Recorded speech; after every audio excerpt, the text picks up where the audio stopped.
রাস্তাঘাটে কথা বলুন না, ফাইল চোর বলছে মুখ্যমন্ত্রী। এর থেকে লজ্জার কি হতে পারে? পশ্চিমবঙ্গের মুখ্যমন্ত্রীকে কেউ ফাইল চোর আজ অব্দি বলেছে?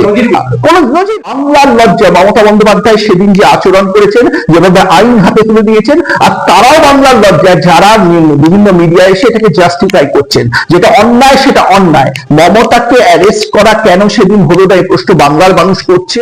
ফাইল ল্যাপটপ জোর করে কেড়ে নিয়ে চলে আসা, এটা কি আইনত দণ্ডনীয় না দণ্ডনীয় নয়? যদি দণ্ডনীয় হয়, সেই দণ্ড কেন দেওয়া হচ্ছে না? তৃণমূল বিধায়ক তিনি হুমকি দিচ্ছেন, তিনি চাইলে একেবারে পার্টি অফিস বিজেপি ধুলিস্যাৎ করে দিতে পারেন। একদিকে বাগনানের বিধায়ক, একদিকে তৃণমূলের বিধায়ক। কোথাও কি শান্তিপূর্ণ নির্বাচন কি আশা রাখতে পারেন না? কারণ শান্তিপূর্ণ নির্বাচন হলে তিনি হারবেন, হয়তো তিনি বুঝতে পারছেন। কেন এই পার্টি অফিস ধূলিসাৎ করার কথা বলছেন? আপনি দেখুন, বাংলাদেশে ঠিক একই ভাষায় যে যারা সরকার পক্ষের নেতা, যারা বিএনপি নেতা, আওয়ামী লীগকে আক্রমণ করছে। আমি বারবার বলছি, পশ্চিমবঙ্গের পরিস্থিতিটা অনেকটা বাংলাদেশের মতো করতে চাইছে তৃণমূল কংগ্রেস। কার দ্বারা অনুপ্রাণিত আমি জানি না। বাংলাদেশে আওয়ামী লীগকে নির্বাচনে অংশগ্রহণ করতে দেওয়া হচ্ছে না, কারণ আওয়ামী লীগ যে দাঁড়ালে মানুষ হাসিনার রাজত্ব আর ইউনিসের রাজত্ব যেভাবে দেখেছে, আমার বিশ্বাস এই বিরোধীরা ধুয়ে নিচে সাফ হয়ে যায়। দেখুন, দিদির কথাও শুনবেন না, কারণ তাদের অস্তিত্বের প্রশ্ন। তারা যদি ভোটে জিততে না পারেন, তাহলে দিদির তাদের উপর আস্থা থাকবে না। তারা বুঝতে পারছেন তাদের পলিটিক্যাল অস্তিত্ব নিয়ে প্রশ্ন উঠে যাচ্ছে, কারণ জনমত তাদের বিরুদ্ধে চলে গেছে। যতদিন জনমত পক্ষে ছিল, তারা দিদির কথা শুনতেন। তারা তো বুঝতে পারছেন মাটিতে কিভাবে মানুষ তৃণমূলের প্রতি। রাস্তাঘাটে কথা বলুন না, ফাইল চোর বলছে মুখ্যমন্ত্রী। এর থেকে লজ্জার কি হতে পারে? পশ্চিমবঙ্গের মুখ্যমন্ত্রীকে কেউ ফাইল চোর আজ অব্দি বলেছে? কোন নজিরবিহীন। পশ্চিমবঙ্গের মুখ্যমন্ত্রী, আমি অন্য কোন রাজ্যের মুখ্যমন্ত্রীর কথা বলছি না। এটা বাংলার লজ্জা। মমতা বন্দ্যোপাধ্যায় সেদিন যে আচরণ করেছেন, যেভাবে আইন হাতে তুলে দিয়েছেন, আর তারাও বাংলার লজ্জা যারা বিভিন্ন মিডিয়ায় এসে এটাকে জাস্টিফাই করছেন, যেটা অন্যায় সেটা অন্যায়। মমতাকে অ্যারেস্ট করা কেন সেদিন হলো না, এই প্রশ্ন বাংলার মানুষ করছে। তার জন্য যদি নির্বাচনে ভরাডুবি হয় বিজেপি, তাহলেও অ্যারেস্ট করা উচিত। আইনের শাসন আগে না নির্বাচনটা আগে? তাহলে নির্বাচনের কথা ভেবে কেন অ্যারেস্ট করা হবে না? না, সেটাই তো কথা। তারপর তিনি র্যালি করছেন, যার জেলের গারদের পেছনে থাকা উচিত। তিনি রাস্তায় সমুদ্র নিয়ে র্যালি করছেন, আর তার প্রত্যাঘাতে র্যালি করেছেন শুভেন্দু অধিকারী। তাতেও বহু মানুষের ভিড় হয়েছে। কিন্তু প্রশ্ন সেটা নয়।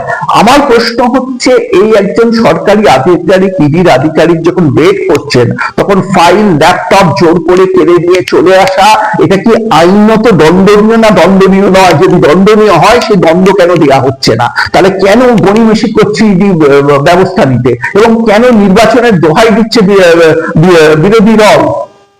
নির্বাচনের ফল তো নির্বাচন আসবে, নির্বাচন যাবে, কিন্তু যে মুখ্যমন্ত্রী নিজের হাতে আইন তুলে নেন, যে মুখ্যমন্ত্রী নিজে অন্যায় করেন, আইন ভাঙেন, অন্যদের প্রলুব্ধ করেন সেই আইন ভাঙতে, সেই মুখ্যমন্ত্রীর কি বাইরে থাকা উচিত না গারদের পেছনে থাকা উচিত? মানুষ সিদ্ধান্ত নিক। আজকে যদি বিজেপি বা সরকার এই ব্যাপারে পদক্ষেপ নিতে দ্বিধাগ্রস্ত থাকে, তাহলে মানুষের আস্থা তাদের উপর থাকবে না। বাংলাদেশে হিন্দুরা যখন আক্রান্ত হচ্ছে, ভারত সরকার দেখছে কোনো পদক্ষেপ দিতে পারছে না। স্পষ্ট, ভারত সরকার কোনো পদক্ষেপ নিতে পারছে না। আর এখানে সাধারণ মানুষ, বিরোধীরা যখন আক্রান্ত হচ্ছে, তার মধ্যে হিন্দুরাই অধিকাংশ আক্রান্ত হচ্ছে, তখনও কেন্দ্রীয় সরকার যদি পদক্ষেপ না নেয়, যদি শুধু রিকোয়েস্ট আর কি সব বলে না, চিঠি চাপাটির আদান প্রদান চলতে থাকে। আমরা এর সময় দেখেছি, যখন আরজিকর কাণ্ড হলো, যখন সেই ডাক্তারকে ডিউটিরত অবস্থায় ধর্ষণ করে খুন করে ধর্ষণ, আমরা এখনো জানি না ওই ঘটনাটি ঘটলো। কেন্দ্রীয় সরকারের ভূমিকা নিয়ে একটা বিরাট প্রশ্ন উঠে যাচ্ছে। কিন্তু তারা কি আদৌ পশ্চিমবঙ্গে বদল চান, নাকি তারা একটা সেটিং এর মধ্যে চলে গেছেন? এই ধারণাটা ভাঙার দায়িত্ব কেন্দ্রীয় সরকারের। আইন রক্ষায় পদক্ষেপ নেওয়া দরকার। নির্বাচনের ঊর্ধ্বে উঠে নির্বাচন আইনে নির্বাচন চলে যাবে, অটল বিহারী বাজপেয়ীর কথা, কিন্তু গণতন্ত্র থাকা উচিত। আর গণতন্ত্র যদি থাকতে হয়, তাহলে আজকে পদক্ষেপ নেওয়া জরুরি।